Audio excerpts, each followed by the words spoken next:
Manipur News Channel mayam taram oksari masina midagi maru pau khara pijari. BJP North East in charge Sambit Pratana Governor unakre suspended emination thamlakpa yari. Nongthombam Birena Chief Minister Pham Thadokhraba matung asi phawba Manipur leiriba BJP North East in charge Dr. Sambit Pratana Governor athengwada Governor unakhiba loinana ayuk anganbadagi BJP gi MLA sing tongan mathang unaduna wari sanakre.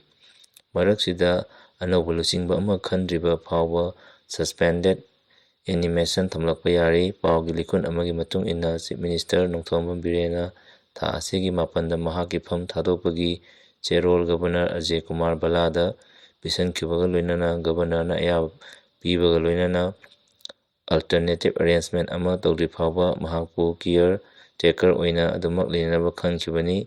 Adubu ngasi phawba BJP legislature singi manungdagi makhoi anauba lusingba khanba leitabana anauba Chief Minister ama khandri phawba suspended animation thamlaba yai haina panari.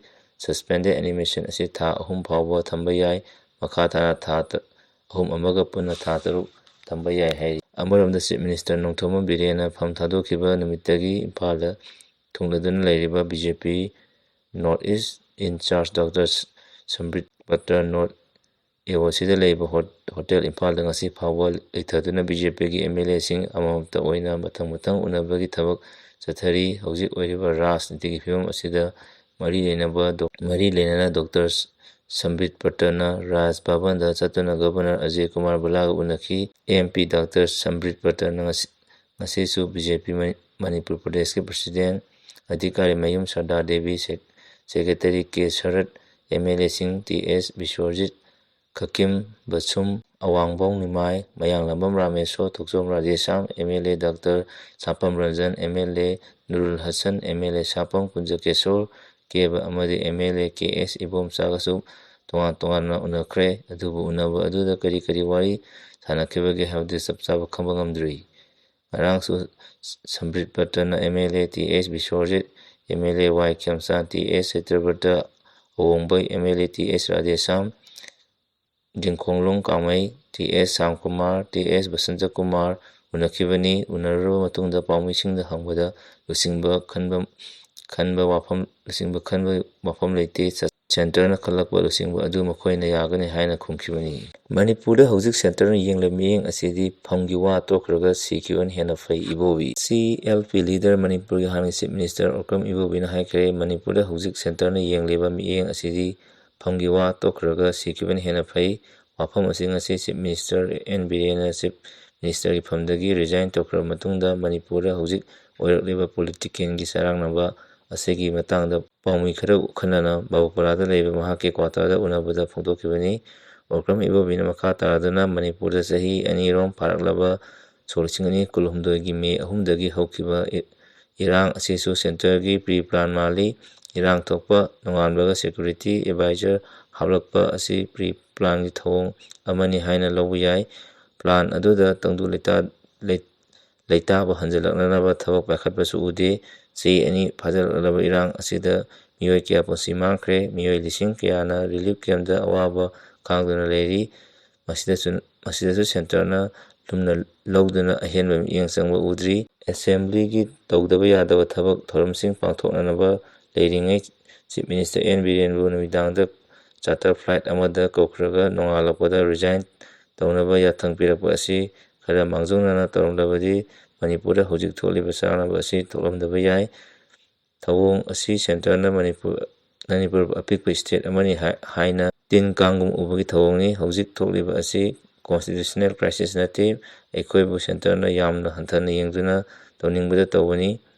Masida constitution crisis ki wafam leite lenga amada hongdok hongjin tawba haibasi lenga ki manungda tawba thabaksingni. Makhoigi manungda yanadabasing adu center gi lusingmusingna khangba kuirabani. Adubu Manipuri miyambu karisu khandana lithokpadagi ngasigi phibam ase oirakpani. Animated suspension tawba asi tawfam thokte lenga ki manungdagi makhoina yabu lusingba ama khalaga ahing nongyai oirabasu Chief Minister ama hapada akaiba leite.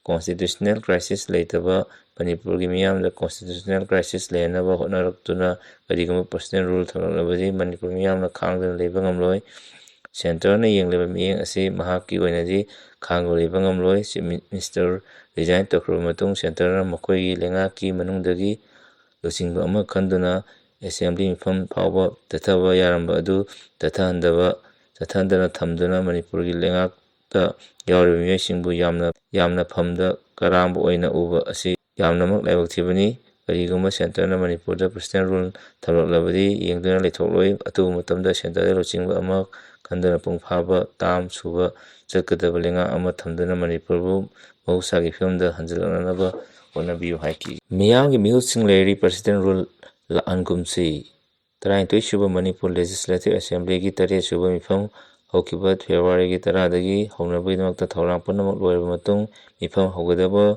ꯅꯨꯃꯤꯠꯀꯤ ꯃꯃꯥꯡ ꯅꯨꯃꯤꯠ February 8ꯒꯤ ꯅꯨꯃꯤꯗꯥꯡꯋꯥꯏꯔꯝꯗ chief minister N ꯕꯤꯔꯦꯟꯕꯨ chief ꯃꯤꯅꯤꯁꯇꯔꯒꯤ resign ꯇꯧꯕ ꯑꯃꯗꯤ ꯒꯚꯔꯅꯔꯅ resign ꯇꯧꯕꯗꯨ ꯑꯌꯥꯕ ꯄꯤꯕꯒ ꯂꯣꯏꯅꯅ ꯑꯦꯁꯦꯝꯕ꯭ꯂꯤ ꯃꯤꯐꯝ ꯑꯗꯨꯁꯨ ꯐꯝꯂꯔꯣꯏ ꯍꯥꯏꯅ ꯂꯥꯎꯊꯣꯛꯈꯤ꯫ ꯃꯗꯨꯅ ꯍꯥꯟꯅ ꯃꯃꯥꯡꯗ ꯐꯝꯈꯤꯕ ꯑꯦꯁꯦꯝꯕ꯭ꯂꯤ ꯃꯤꯐꯝ ꯑꯗꯨꯒꯤ ꯃꯇꯨꯡ ꯆꯠꯅ ꯀꯥꯡꯂꯣꯟꯒꯤ ꯃꯇꯨꯡꯏꯟꯅ ꯊꯥ 10ꯀꯤ ꯃꯇꯨꯡꯗ ꯁꯣꯏꯗꯅ ꯑꯦꯁꯦꯝꯕ꯭ꯂꯤ ꯐꯝꯐꯝ ꯊꯣꯛꯄꯗꯨ ꯐꯝꯗꯕꯗꯒꯤ ꯑꯦꯁꯦꯝꯕ꯭ꯂꯤꯒꯤ ꯃꯇꯝ ꯐꯦꯕ꯭ꯔꯨꯋꯥꯔꯤ 23ꯗ ꯂꯣꯏꯔꯕꯅꯤ꯫ ꯑꯦꯁꯦꯝꯕ꯭ꯂꯤ ꯂꯩꯇꯕ ꯁ꯭ꯇꯦꯠ ꯑꯣꯏꯕꯅ ꯄꯔꯁꯣꯅꯦꯜ ꯔꯨꯜ ꯂꯩꯔꯛꯄ ꯇꯥꯔꯛꯏ꯫ ꯑꯗꯨꯕꯨ ꯄꯔꯁꯣꯅꯦꯜ ꯔꯨꯜ ꯂꯩꯕꯗꯤ ꯁ꯭ꯇꯦꯠ ꯑꯁꯤꯒꯤ ꯃꯤꯌꯥꯝꯅ ꯄꯥꯝꯗꯦ꯫ ꯀꯔꯤꯒꯨꯝꯕ ꯄꯔꯁꯣꯅꯦꯜ ꯔꯨꯜ ꯂꯩꯔꯛꯂꯕꯗꯤ ꯍꯧꯖꯤꯛ ꯀꯨꯀꯤ ꯅꯥꯔꯀꯣ ꯇꯦꯔꯣꯔꯤꯁꯁꯤꯡꯅ ꯁ꯭ꯇꯦꯠ ꯑꯁꯤꯒꯤ ꯃꯦꯖꯣꯔꯤꯇꯤ ꯀꯝꯃ꯭ꯌꯨꯅꯤꯇꯤꯒꯤ ꯃꯩꯇꯩ ꯂꯟꯗꯥꯔꯛꯄꯒꯤ ꯑꯣꯏꯔꯤꯕ ꯁ꯭ꯇꯦꯠ ꯑꯁꯤꯒꯤ ꯃꯤꯌꯥꯝꯅ ꯃꯥꯌꯣꯛꯅꯔꯤꯕ ꯑꯋꯥꯕ ꯑꯁꯤ ꯀꯔꯝ ꯊꯣꯛꯂꯒꯗꯕ ꯍꯥꯏꯕꯁꯤ ꯃꯤꯄꯥꯏꯅꯔꯤ꯫ ꯑꯁꯨꯝꯅ ꯁ꯭ꯇꯦꯠ ꯑꯁꯤꯒꯤ ꯃꯤꯌꯥꯝꯅ ꯃꯤꯄꯥꯏꯅꯔꯤꯕ ꯑꯁꯤ ꯃꯤꯄꯥꯏꯅꯗꯅꯕ ꯂꯩꯍꯟꯕ ꯍꯥꯏꯕꯁꯤ ꯁ꯭ꯇꯦꯠ ꯑꯁꯤꯗ ꯂꯩꯉꯥꯛꯅ ꯃꯤꯈꯜ ꯄꯥꯡꯊꯣꯛꯇꯨꯅ ꯃꯤꯌꯥꯝꯅ ꯈꯟꯖꯕ ꯃꯤꯍꯨꯠꯁꯤꯡꯅ ꯍꯣꯠꯅꯐꯝ ꯊꯣꯛꯏ꯫ ꯃꯤꯌꯥꯝꯅ ꯃꯤꯈꯜꯗ ꯈꯟꯈꯤꯕ ꯃꯤꯍꯨꯠꯁꯤꯡꯅ ꯃꯤꯌꯥꯝꯒꯤ ꯅꯨꯡꯉꯥꯏ ꯌꯥꯏꯐꯅꯕꯒꯤꯗꯃꯛꯇ ꯄꯥꯏꯈꯠꯂꯛꯄ ꯊꯕꯛ ꯄꯨꯝꯅꯃꯛ ꯄꯥꯡꯊꯣꯛꯀꯗꯕꯅꯤ꯫ ꯍꯧꯖꯤꯛ ꯂꯩꯔꯤꯕ ꯁ꯭ꯇꯦꯠ ꯑꯁꯤꯒꯤ ꯐꯤꯚꯝ ꯑꯁꯤ ꯃꯤꯌꯥꯝꯅ ꯄꯥꯝꯗꯕ ꯄꯔꯁꯣꯅꯦꯜ ꯔꯨꯜ ꯂꯩꯇꯅꯕꯒꯤꯗꯃꯛꯇ ꯃꯇꯝ ꯂꯩꯔꯤꯉꯩ ꯑꯁꯤꯗ ꯑꯅꯧꯕ ꯆꯤꯐ ꯃꯤꯅꯤꯁꯇꯔ ꯑꯃ ꯈꯟꯕ ꯍꯥꯏꯕꯁꯤ ꯃꯤꯌꯥꯝꯒꯤ ꯃꯤꯍꯨꯠ ꯄꯨꯝꯅꯃꯛꯅ ꯈꯟꯐꯝ ꯊꯣꯛꯏ꯫ ꯃꯔꯨꯑꯣꯏꯅ ꯃꯤꯌꯥꯝꯅ ꯂꯩꯉꯥꯛ ꯊꯧꯗꯥꯡꯒꯤꯗꯃꯛꯇ ꯃꯤꯍꯨꯠ ꯈꯟꯈꯤꯕ ꯕꯤ.ꯖꯦ.ꯄꯤꯒꯤ ꯑꯦꯝ.ꯑꯦꯜ.ꯑꯦꯁꯤꯡꯅ ꯈꯟꯅꯐꯝ ꯊꯣꯛꯏ꯫ ꯄꯥꯔꯇꯤ ꯑꯁꯤꯅ ꯂꯩꯉꯥꯛꯄꯒꯤ ꯑꯌꯥꯕ ꯄꯤꯗꯨꯅ ꯈꯟꯈꯤꯕ ꯃꯤꯍꯨꯠꯁꯤꯡꯅ ꯑꯃꯠꯇ ꯑꯣꯏꯅ ꯌꯥꯅꯗꯨꯅ ꯑꯅꯧꯕ ꯆꯤꯐ ꯃꯤꯅꯤꯁꯇꯔ ꯑꯃ ꯈꯟꯐꯝ ꯊꯣꯛꯏ꯫ ꯃꯁꯤ ꯉꯝꯗ꯭ꯔꯒꯗꯤ ꯄꯔꯁꯣꯅꯦꯜ ꯔꯨꯜ ꯂꯥꯛꯄꯒꯤ ꯗꯥꯏꯇ ꯕꯤ.ꯖꯦ.ꯄꯤꯒꯤ ꯃꯤꯍꯨꯠꯁꯤꯡꯅ ꯄꯨꯐꯝ ꯊꯣꯛꯏ꯫ ꯃꯗꯨꯗ ꯃꯤꯌꯥꯝꯅꯁꯨ ꯄꯥꯝꯗꯕ ꯄꯔꯁꯣꯅꯦꯜ ꯔꯨꯜ ꯂꯥꯛꯇꯅꯕ ꯃꯤꯌꯥꯝꯒꯤ ꯃꯤꯍꯨꯠꯁꯤꯡꯅ ꯋꯥꯈꯜ ꯂꯩꯇꯥꯅ ꯈꯟꯅꯒꯗꯕꯅꯤ꯫ ꯃꯤꯌꯥꯝꯒꯤ ꯃꯤꯍꯨꯠꯁꯤꯡꯅ ꯃꯤꯌꯥꯝꯅ ꯄꯤꯕ ꯁꯛꯇꯤ ꯑꯃꯗꯤ ꯊꯝꯈꯤꯕ ꯊꯥꯖꯕ ꯃꯥꯡꯍꯜꯂꯣꯏꯗꯕꯅꯤ꯫